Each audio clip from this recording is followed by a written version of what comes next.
just be interested to hear how you guys got started, like in specifically the mobile home side of it, and then why. So the second part of that, why you feel you chose that path versus others. Yeah, why is that the best one as far as you guys have determined? That's a good question. Yeah. Yeah. Well, I got involved in it because a buddy of mine got a set of tapes from Carlton Sheets. Okay. And I remember that guy that used to come out like 2 o'clock at night. He was in Hawaii, he had a Blue Hawaiian shirt on, yeah. you know, hair just flopping in the wind, and that's what he did. And my buddy goes, "Hey, I'm not into real estate stuff, but maybe you want to check these out." So I listened to him, and I got close to doing my first, you know, real estate deal. It was like a 16-unit apartment complex. Okay. And I just got cold feet. I'm like, dang, if I blow this, that's a big mistake. It could take me years to get out. And I was single, and probably 35, 36, I think, when I started. I'm 55 now, and literally I pulled out and got cold feet, and there's one little tape that said gold mines and mobile home parks. And so I really focused on that, got a couple more books from another guy, and stepped into the arena of note building, you know, buying a mobile home and creating a note. And that's what I did. And bought my first one from a park. I did everything like I shouldn't have. I wasn't a good student. I was a good enough student to actually take an action step, but I wasn't following his plan like what we're kind of creating now. And I actually didn't get, for the whole night, I didn't get any sleep hardly. I was sweating over $4,200. Sure. Like, guy was just like, you gotta be kidding me. What would it have been like on the 700 grand one that I was about ready to dive into? Yeah. And I asked to get out of it. I came to the park manager, go, "Can you get me out of this? I made a mistake." He goes, "Sorry, Dan, man's word is bond. I'm gonna hold you to it." I'm like, okay, got it. And so I stuck it out, sold it, and I sold that home on a note. I think I got $2 grand down, $2,500 down, $250 a month, and I started to get into black, you know, however many months later, and then I got hooked. And then the next 2 years, I did like 24 to 30 of them almost. Oh wow! So I had over 10, 12 grand coming in cash flow. With that included the interest. And that's about when Dan called me on from my ad in the paper. "Hey, are you doing what I think you're doing?" "What am I doing?" Depends. Yeah. "You want my social assistance at FBI or what?" I know. And he just literally said, "Do you ever heard of a guy named Lonnie Scruggs?" And I go, "Yeah, I read his book, and that's what I'm doing." He goes, "Me too." And that's how Dan got to know me, and then we went out and got to be buddies. But that was my initial story, and I just did it because I wanted to get through the valleys of sales. I was in automation sales for the big three. And I would sell a press equipment, you know, sell it for a couple $1,000,000 and you'd have a great windfall, but it took a year to make. So if you didn't sell, then you didn't eat. I was 100% commission. You eat what you kill. And sometimes if you've been in that, I'm sure there's those valleys, and they're sometimes long and deep. And I didn't like those, so that's why I got into this, so that we tried to level it off. That was my motivation. Interesting. Yeah, cool. So when you were creating notes, you're talking about you would buy it and then sell it on land contract essentially, and you'd hold the debt, and so you're sort of the bank at that point. That's exactly what it was. Yeah. Which is sort of a long-term goal for a lot of real estate investors. It is. I think. I mean, if I go from where I'm at now just to be in the bank or credit union, then I'd be thrilled with that. Oh yeah. And it worked really well. It did. You know, it had a few little pitfalls. When we combined our portfolios, gosh, I think at one time we had maybe 60, 70 notes that we're managing, and you know, you got about 20% of that population that are defaulting on you. And there's a lot of chasing people for money. It gets real old fast. Now there's newer techniques to get money from people, you know, through bank transfers and things like that that weren't around when we were doing it. Like auto debit. Auto debit, you kind of get the first grab at the money when they get paid versus being the last guy in line. Which is probably beneficial for them since that's the roof over their head. It is. It's usually most people's first priority. But they've got two people. They've got the park that they owe lot rent to, and then they owe us a note payment. So we're kind of both high priority. Do you guys still do the notes then? We don't. We have just a small handful. But what we changed in that is we wanted much larger down payments, 5,000 or more. So we were or as close to the black or as close as we could at Okay. closing, Yeah. and then high payments. The more down payment they gave us, the more skin in the game they had. Yep. Less likely to default. Just a simple human Yeah. nature, right? Yep. So, More invested in it. right. Yeah.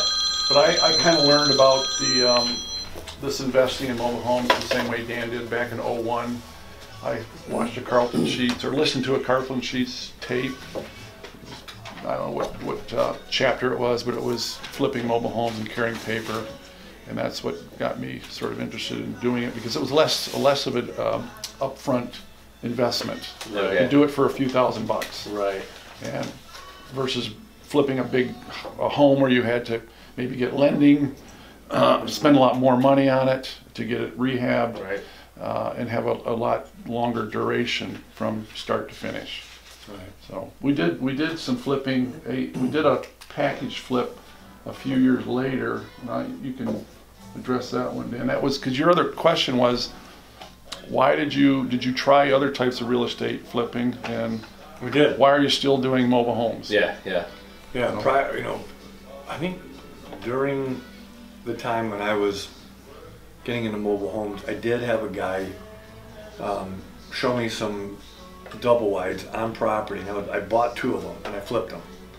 And I made 40 grand on one, so I was like, wow, that's awesome. The next time I did it, I got netted 10. So I'm like, okay, that was, and I held it for a year. Right, so that was a long hole. I had debt service. I'm like, all right, I had one really good one. This one was not so great. I mean, you say 10 grand fast enough, people's eyes go up. You say it took a year, you're like, oh. Yeah. Yeah. Going and cutting the lawns every day, and it was an hour and a half from my house. Okay. Yeah. So Yeah. it was just, so I kind of go, all right, I kind of learned that, scratch that itch. But as Dan and I got together, we found, I had a relative who was in a realty business, and I found out there was a couple of condos that were for sale in Bloomfield Okay. Hills area, really ritzy area, along Lake and Telegraph. Yeah. I mean, right down the street is where Feiger lives, if you know who Jeffrey Feiger is. So Yeah. it's a who's neighborhood. We found these 2, bought them for a really good price, and then we had to mortgage ourselves 3 ways to Sunday between us to do this. This is while we're in the mobile business, and we ended up getting out, made a little bit of money, but the cost was high. I mean, not only from financial, from a personal, because Dan went through some stuff with his wife because it was just so stressful. I think there was a little time we actually spent the night there in the condos because there was dispute at the house. So it wasn't. So, but we got them done, and we discovered, all right, Let's go back. let's go back to do mobile homes. Yeah, yeah. And we really have never looked at real estate again. Really? Nope. No. I mean, not after the fun, the quick ease of finding them, Yeah. the quantity, the lack of competition, the lack of entry for expenses. There's nobody else picking our pockets. There's not a realtor. There's not a closing agent. There's not an appraisal guy. There's not it's just Point. Yeah. on and on and on. I mean, everybody's got. And then you're like, I made that. Yeah, you go to a closing for traditional property. I mean, there's literally 100 forms you have to sign. Yeah. Yeah. At a closing for a mobile home, it's 2 forms maybe, the title, typically, and a maybe purchase agreement. A purchase agreement, a sales agreement. Okay. Yeah. Yeah, it's like buying wow. It's like buying a car. Yeah. It's the same title. I mean, the titles I have right here and here is the same kind that you and I get in every home, or every time you have something like a car or a Boat or motorcycle or whatever. there's one right here. There's the title. Well, it's just a green car title. Yeah, Yeah. that's a green car title. Wow. If I bought it from that distance, you go, oh wait, it's a car. That's a mobile home. With the V8 motor. Yeah, exactly. Wow. And then With no mileage. and right behind crazy. it. I haven't found one yet that has any mileage on it. Yeah. So who's your typical seller you're buying from? Is it people that are falling behind and they're looking to unload it quick? Is the typical situation? There's probably or- 100 different descriptions, but Okay. I'd say most typical is they're buying a new home, Yep. a stick built, they're moving out of the park, or they're relocating for job purposes. Yeah. There's an illness or someone is deceased. Yeah. Those are probably the top 4 or 5 right there. And they're just moving on with their lives, moving into the next, the next phase of their life. Right. Death in the family, you Yeah. know, some grandma or someone divorced. Yeah. But They're all over the, the place. the buyer end of it is we don't sell them to another end user. We sell our homes almost predominantly to mobile home park owners Okay. and investors. So you're sort of a wholesaler then. Right. Exactly, then- we are, yeah. Do they typically move it, or do you move it, or Probably half the this, time. little of that? I'd say probably half the time they're moved by Okay. the new buyer. Yeah. A lot of times the buyer that buys them from us, it's still in his park. He just buys it back from us. Oh. Yeah. So how do you buy it before he buys it? That's Shouldn't he- that's $1,500 question right there, That's the secret sauce. or $14.97. So because Is this where the shameless commercial comes in? Yeah, how is that possible? Right on the screen. Yeah. That's a great question. If a park bought every home back from their residents, they'd go broke. So Sure. they tell them, no, we're not buying homes. Oh. Now, when Easy Homes buys the home, they go, okay, hold on, guys, don't pull that out of here. What do you want for it? And we start having a conversation. Okay. Yeah. So a new guy coming into the arena may not get that same treatment from the Sure. park owner. Yep. Oh, I'll call your bluff. What are you going to do? Right. Sort of thing. But we've been doing this 14, 15 years, and we're very fair. We don't gouge them. Yeah. If they want to buy the home back, they know they We're can. polite. We just tell them we go and Sure. bought a home. Our procedures, we offer back to you guys first. We do some retail. I mean, the retail is where you find a home and you're going to leave it in the park. You're going to sell it right where it's at. Okay. Unlike the note writing that we used to do. Yeah. This is cash flow. Cash, right. Right. Now we can do a lease with option to purchase. You can do that. Mm-hmm. We've done that. Have a couple like that in our portfolio. But to be honest, I mean there are 2 albatrosses in our portfolio of the 100+ homes we buy a year. So it's basically working with the park. Finding a hot park that is pretty full. People want to get in there, and you buy it right, and then discover what the market will bear, and then there's your margin. Okay. Yeah. And so I'm a licensed agent. My license doesn't cover mobile homes. Don't you need a special license to do that, or not necessarily? Or being affiliated with someone who has a Someone license. has it. Okay. So someone, and then Gary, I only know a tiny bit about you guys. I just started hearing about it this morning, so I'm a little probably behind the 8 ball on information, but it sounds like you guys will partner with someone. If someone finds a deal, Yeah. you can partner with them, kind of covered on the back end, and then Yeah. you have some type of split on the proceeds, Yeah, obviously. exactly. So then when they Yeah. do that with you, you come in as the licensed Right. person Exactly, to handle right. it. Yeah. And then if someone really wants to get into it, they could get that They'll get license. licensed, yeah. Okay. It's a pretty simple process to get licensed. Okay. Yeah. Is it even easier than becoming a realtor? Oh, 'Cause a that's lot really easier. easy. You don't even have to, there's no classes. Oh, really? No tests. course. Oh, Really? You Okay. you get a bond, Uh-huh. and it's $375. You get an application put to an the app board, in. and they approve you. That's it. And basically, you get an LLC or a C Yeah. corp, S corp rather, or Yeah. something like that, and Interesting. you're off to the races. Right. Okay. Now you got to go find them, which is half the battle. And then once Yeah. you find them, you gotta sell them. Yeah. And there's people out there that we're coaching how to find them. They have no clue how to sell them. So we got over 8,000 people who buy from us, emails. Right. I mean, these are park owners. These are millionaires. These are guys that buy, mobile homes like you buy shoes. Okay. I mean, it's just commonplace, just part of their DNA. And they just go on our website, or we send an email out showing the home, and they just, they'll, hey, will you take X for it? Oh, we'll take this. Okay, boom, I accept it. So they're buying them to rent them out? They're buying them to take them to their parks. To take them to their parks? I They'll gotcha. turn they'll turn some of them into rentals. Their best outcome is for an end user to buy it. Buy it Okay. from them and rent the lot. And then They'll they'll rent the charge lot, them for so the they're lot. only Yep. they're only renting the dirt at that point. They're not taking care of Yes. hot water tanks and that's what I was yeah. telling these guys earlier. I said one of my biggest goals is to own mobile home parks, but I do not want to own the mobile homes. You don't. If I buy a park and some of them are owned by the owner, I'll just sell those as quick as possible to whoever's living in them for a great deal. I just want to rent the dirt. They can own the toilets and the plumbing and the electric. That's right. Some parks give the homes away to a potential tenant, and let them fix it up and just collect lot rent. That way we can get the lot rent, Right. Yeah, it's like your dirt's practically indestructible. Practically. Like what can, I mean, it can be damaged. If you can get the older ones, I know with I did a little bit of research into what the orange tile, I forget what it's called. Oh, right. Where it's, a lot of them used to be plumbed with that orange clay tile, and so that system it always fails eventually, and it has to be redone. It's going to break Roots down. get in them and bust them. And, Yeah. Those, that would be a pretty old park. Yes. Yeah. But, so staying, a lot of park owners ask us, why don't you guys buy a park? And we've contemplated a few times. Okay. But we've had the opportunity over a decade to kind of watch how park ownership works. Yeah. And the headaches. Yeah. There's obviously some upside to it as well. So, but we chose to stay on, I guess, this side of the table. Sure. And is it similar maybe? So like in real estate, I'm a licensed realtor and I do a little bit of buy and hold investing.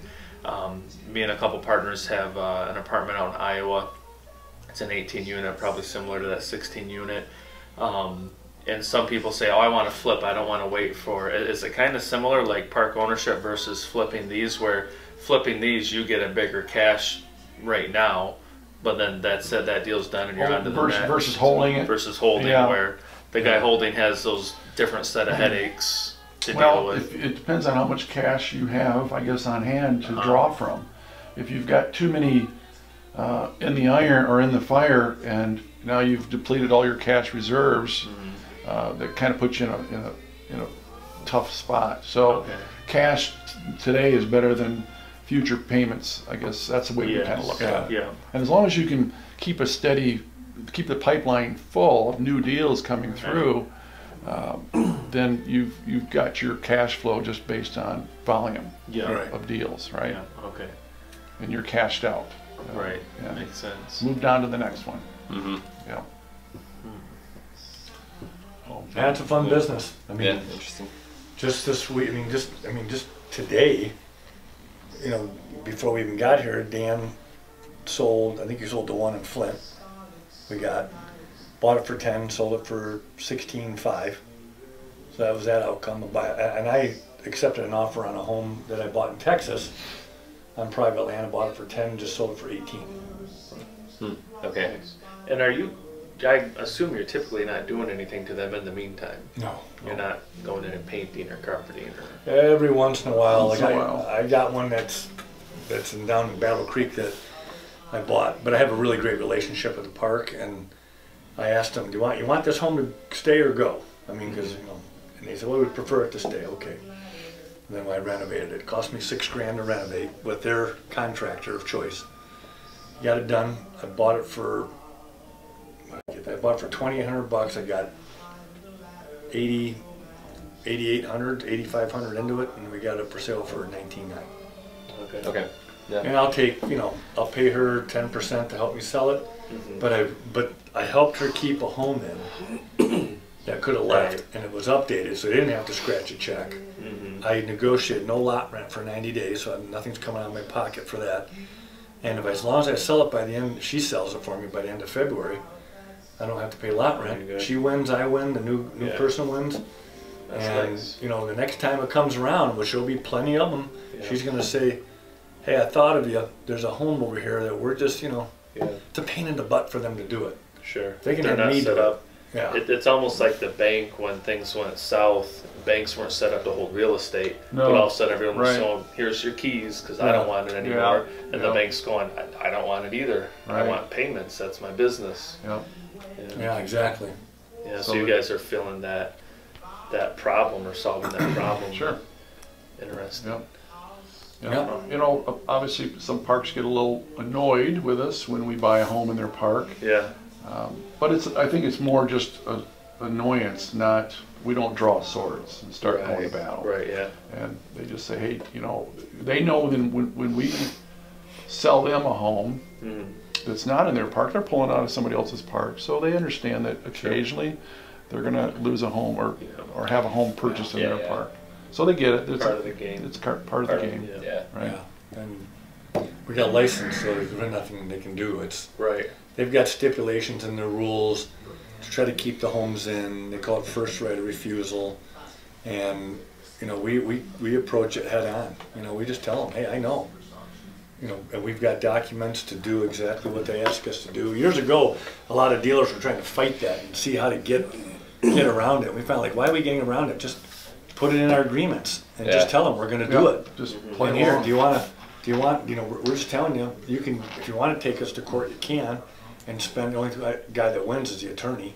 Yeah. I go, and I'm going to reduce the price to you a little bit to help it ease the, you know, I know you don't like this, but you know, this is the game. We can either drop the gloves and go at it and spend 10, 20 grand each for a $7,000 home, or we can just agree. I mean, we've got agreements right now with corporations to pay us set amount.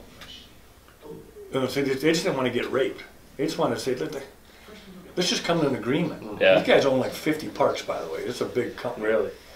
And we just agreed just completely agreed at a markup margin. No. So you just show them, we bought it for this. Yep, I show them the They give agreement. you X amount. And they either play or pass. Do you want to keep it? Yeah. If they say yeah, they write the check. I bought it for $3 grand. They're going to write me a check for X. And if they don't, then I make sure the lot rent's paid, and I sell it and it gets removed. Oh. It's just agreed up front. That just gives us all the freedom we want. So it's faster and easier for you and them. And them. No one has to argue, no one has to Right. figure Right, out exactly. each individual, like, okay, these guys are consistent, we'll just do this. Yeah. And Sun Communities is another large corp. They probably own the most parks in the country. They have 400 parks. And we have a relationship with the kind of their decision maker, Yeah. who happens to be in Southfield. That's where their corporate office is. So we share with him homes. You just shared with a home with him today, morning. right? This Yeah. morning. I don't know if he's responded yet or not, but it's a kind of a pass or play. Dan brought him cookies for Christmas down to the office for him and his. After So he we have a- hinted that, where are my cookies? Yeah. But it's a really good relationship. But some of our competitors might would try to go to war with them and draw swords and and maybe even get banned from their parks. Sure. You know, Okay. we don't want that happening. Well, you just had a deal with a guy that another competitor is in a big battle, and Dan called him up, and you tell the story how that went. 'Cause I got even better. Yeah, down in Chardon, Ohio, one of our competitors who's out of Grand Blanc is actually in a legal battle with him. They both sides have already spent about 10 grand, I think. 10 or over, yeah. On each side, on a $7,500 mobile home, you know. But It's about principle. It's about principle. About being right. Being right, who's going to win? But I had a conversation with the owner's name is David Ruby, real nice guy. He'd never heard of Easy Homes. I was kind of shocked by that, but he bought the home back from me during that conversation and bought another home from us from our inventory in Indiana. So that's how that relationship went, you know, versus let's fight and, you know, call attorneys and all that sort of stuff. So just the simplicity of the golden rule. You're nice to people. Yeah. They're nice to you. You build that reputation. Right. Yeah, you can rent these too, by the way. They're great rental properties. A lot of people don't ever think about like a mobile home. I mean, in one of our videos, I talk about if you had 50 grand and you wanted to go buy a home, how many homes can you buy stick built for 50 grand? Right. Could you do two with 25,000 on each? You could buy two, And then finance the rest. You got Finance the all this debt, and then after you get everything in the non-homesteaded taxes and everything, could you net $400 a month off that? 5 maybe each. I said it's going to High in that 5 probably. yeah. So let's say $1,000. Yeah. All right, you got 2 properties, 50 grand. And that 50 grand, I mean, a lot of our homes we buy are like 3, 4, 5 grand. All right, so if I used $5 grand, you can buy 10. Right. So at 10, and I own them. There's no debt. Now I go rent those, and you know, I find somebody that I say get them for $300 a month. Sell all 10 or lease them, rent them out. That's 10 times 300. So I'm getting $3,000 versus $1,000 on the other end. I own them 100%. And if 2 or 3 of them go flat, I'm still making money. Right. You take one of those other ones that go down, now you're really hurt because now the debt service. I mean, you follow. I mean, it's just it's night and day. Yeah. Your money goes longer with mobile homes, a lot. And if you're going to buy those, you don't have to buy the vinyl shingle if you don't want to. You can buy the $500, $1,000 single wides that are really well kept by grandma, grandpa who passed, and it's a metal home, metal sided, metal roof. Even double wides are like that. Yeah. You can pick them up for a song, and people rent them from you all day long. So you can just buy it in whatever part, and then they rent the home from you, and they rent the lot from. Yep, exactly. And you got to find the right part that allow that, because some don't like to do that, but some will. So do you guys hold any rentals right now yourselves? No. No, we've kind of sold out to. We got 3. flipping. I think we got 3 left that are on monthly payments. So I they're like the notes. the notes. Yeah. Yeah. And They're then- leased with option to purchase. One of my partners in Iowa, the only reason I have investments out of states because I have a good friend that's a property manager. Okay. So I, someone there. Otherwise, Right. I'd stay local until I Yep. grew my, skill set or knowledge base. So one of the things he's concerned about, because I'm always bugging those 2 guys that I work with, I'm like, let's do a mobile home park, and they're like, well, he's like, well, how do? Because he knows the eviction process very well for apartments and single family homes in his area. But for these, how's it work? Is it any different, or is it pretty much the same? Do you know, or do you guys haven't really? You're focused on flipping, so you're not having to evict people. Oh no, we have. Okay. Absolutely, we have. Cash for keys is the way we used to do it. Yeah. Okay. Yep. Never hired an attorney. Never hired an attorney. Could you say it again, please? You said Sorry. That happened to me when I was preaching this past Sunday. Did it really? Yeah, it was in my pocket and it literally went I off. must have said yeah. something close to Surrey. Yeah. Said, No, we. cash for keys. is Yeah, the we way to do go. cash for Okay. keys. The only time we ever hire an attorney is to write our documents for our agreements. And early in the business, we weren't licensed, and we got into a fist fight, if you will. Actually, we were taken to the woodshed. Let's just say it like it Yeah. was. We got go get your switch and meet me at the woodshed. And that's what happened. Okay. And, after 30 grand later, and our egos and our pride beating like a redhead stepchild, we learned a lesson. Like, oh my gosh! And now that guy, one of those brothers, is in our ministry of Faith Works that we do home repairs for people. He's our top funding participant. Wow. It's funny how that happens. But, Yeah, very cool. But yeah, the cash for keys is. Somebody gets in your home and they're not paying. You just show up, and I wouldn't call an attorney. I wouldn't do a 7-day Offer a notice. certain amount for them to get their stuff and leave. And fix the place up. Okay. Well, they leave peacefully. They're not punching holes. Wrecking everything. Yeah. Right, Yeah. and there's actually there's 10 minutes a and a goal hammer, they for can them to wreck. leave. The goal is Yeah. they're going to get some money. Yeah. So you you're don't- investing a little money to Right. prevent them from Right, you get the home destroying back your place. the way Yeah. you want it. Yeah. At $400 or $500 a month for lot rent, if you're going to wait 3 to 4 or 5 months for a squatter to get out, you're in the whole $2,500 now, easy. So for me to give them, or Dan and I to give them $500, $800, $1,000 to get out now. I mean, you're so far ahead. Now I can get another note payer that when we used to flip them. Yeah. Give me another $2 grand down. I could have that home sold inside 30 days, maybe back in the black. Yeah. Versus, going through the court battles, and God only knows what they're doing. Especially in winter, 7-day notice. they freeze up. Now you got a real problem. Right. Yeah. Yeah.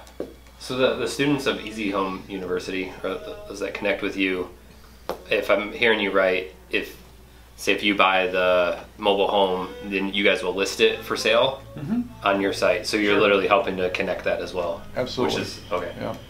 Yeah. Especially if we have a stake in it, financial stake in it. Gotcha. Yeah. We want to get it sold as fast as we can. Right. Yeah. Helps him, helps us. And if someone wants to come in and take your course and they've got their own financial ability or backing, they still get the same Listing we're or actually something. working Yeah. on a formula. We got it. You know, if you're funding the deal and we help you sell it, obviously we're going to take a different amount than if we Okay. funded the deal. Sure. Right. Okay. Because there's less risk in your Right. So we are Dan work. Okay. We're still Sure. brainstorming it. but- Because there's really Yeah. there's two halves to this, the purchase and there's the sales. Yeah. The selling. We look at it as a two-part plan, and then there's the who's going to be funding the money, you know, and then there's also, if you're not licensed, you probably want to have us use our docs, because it just gets if they catch you, you know. So is it Yeah. like Yeah. real estate where you can do it without a license, but you're just better off to have someone that knows what they're doing? And now Michigan's a zero tolerance state. Okay. But other states, you know, you can do 2, you can do 4, or it's just open-ended, you can do as many as you want. Yeah, Michigan doesn't Ohio's allow 5. Yeah. Without a licensed Right. person. Or you gotta be working with somebody who's Okay. licensed. Yeah. But Ohio, Indiana, Okay. Illinois, just, Are you guys kind of Midwest region, or even further? we go or- all the way up to Texas. We're Okay. licensed in Texas. Okay. So each state, you have to get a different license. Some states you don't need a license. Some states don't We, need one. we need one in Texas, Michigan. Yeah, we've got I got to renew in Virginia, and it's a couple $100. Once I did Yeah. the course, you know, just a couple. So for us to not, once you're licensed, for $300, you're always going to be licensed. Yeah, it's So, like usually a multi-year, you know. and, so that's what we do. We've done it in New York and Georgia. It's really cool because in Texas, we found this out that Oklahoma, which of course butts up to Texas, they say that they'll agree to honoring Texas licenses. Oh. So we got 2 for 1 there. Okay. Kind of how Michigan, when we got our license, it tied into Indiana, Ohio. Oh, Okay. And, interesting. you know, and like Ohio allows 5. So if you went and did 5 and he did 5, there's 10. Now your wife can do 5, there's 15. How many, I mean, you know what I'm saying? So Yeah. sometimes it's like you don't even need to. Yeah. And there's a lot of states like that, but you know, Right. we have to tell them, Yeah. go do your due diligence, because Right. those processes change constantly through the state. Yeah. They're tending though to loosen the regulations Okay. than tighten them. So I think it's going in the opposite direction that it did maybe 20, 30 years ago. Huh. You know, so, yeah. So that's one of the things we talk about in our webinar is, we're going to be talking about in our new webinar is the amount of bureaucracy is much reduced in mobile home flipping Really? versus real estate. Yeah. You know, there's just less red tape. Yeah. There's really just either a Department of Motor Vehicles involved, Right. you know, or in the case of Michigan, it's Secretary of State office. Okay. Other states, though, do charge property tax. Michigan's not one of those states, Right. but Ohio, so you got to go to the Treasury office at the county level, Right. and the auditor's office. But those are quick 5-minute visits typically. Michigan's really relaxed. Yeah. I mean, this is a great Okay. state because, Yeah. I mean, we have to do what we got to do in these other states. Like Dan said, Texas. I just sold this home this morning in Texas, and I got 30 pages of docs in front of me that I got to create. So taxes, forms, you got to be sent. And I got it's. I mean, I a went unique down, state. It is. I went down to Austin for 3 days Surprising. to take the course, and then, you know, the 4th day I took the test. It had to be 90-some% or above. And I know, Wow. yeah, and it was too. That's surprising. Usually Texas is, you hear the opposite, You would think. generally they speaking, are- but not with this. Not with this. They audit you twice a year. I mean, it's they want their money. Yeah. Wow. And they'll get it. They do have a nice website where they track every mobile home in the state. Oh, wow. So you can really learn a lot about a mobile home before you even decide if you're going to buy it or not. Right. That's positive. Oh, it's a It huge is. positive. That's the upside. Yeah. Okay. And there's almost 4,000 parks in Texas, and 70% of the mobile homes that are out there are on private land. So Texas has got one of the largest land masses. Chock full. Right. And I mean, there's just, I don't know, there's probably a, Couple million opportunities there. just Right. Yeah. Interesting. crazy. I mean, so there's not a lack of, just a matter of what your comfort zone is. Do you want to flip? Do you want to hold? Do you want to rent? Right. Do you want to move? And your property is in what state? Iowa? Iowa, yeah, Okay. Cedar Rapids. Yeah. Yeah. And I apologize, I've got another, Okay. I've got to go pick up a munchkin. Yep. So Well, I got to be there in about 20 minutes. So. I appreciate you guys spending time. Yeah, likewise. this was Thank you so very much. interesting. It was